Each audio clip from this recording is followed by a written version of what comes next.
د افغانستان بانک د خپلو قانوني او ملي مسؤلیتونو په چوکاټ کې په پوره تعهد سره هڅې کوي چې د هیواد اقتصادي ثبات، د افغانۍ ارزښت ساتنې او د بیو د ثبات لپاره اړین اقدامات ترسره کړي.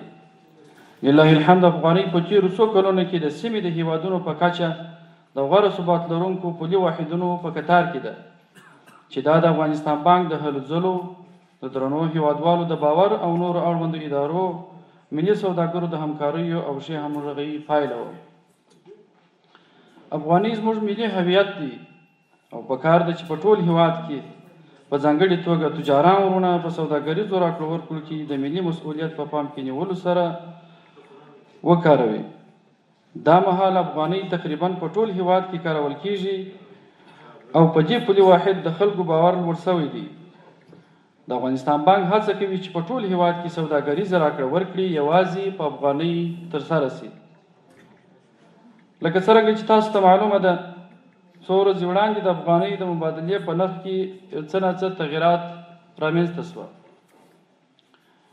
د ګرانو هیوادوالو د ډاډمنتیا او اسعاري مارکیټونو د اړتیاو د پوره کولو لپاره د افغانستان بانک اړین اقدامات ترسره کړل او بازار عادي حالت ته راوګرځول شو.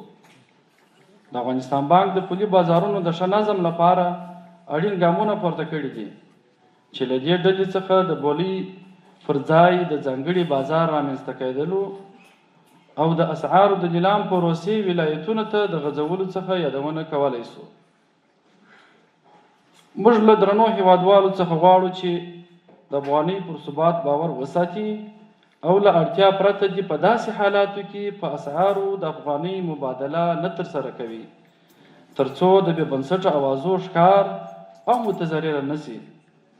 درنو هیوادوالو ته ډاډ ورکول کیږي چې د افغانستان بانک کافي مالي سرچینې لري او د بازار اسعاري اړتیاوې پوره کولی شي. د افغانستان بانک د اسعارو له قاچاق او احتکار د مخنیوي په برخه کې له اړوندو ادارو سره په همغږۍ لازم اقدامات ترسره کړي دي او دا موارد په جدي توګه تعقیبوي او له سرغړونکو سره به قانوني چلند کیږي.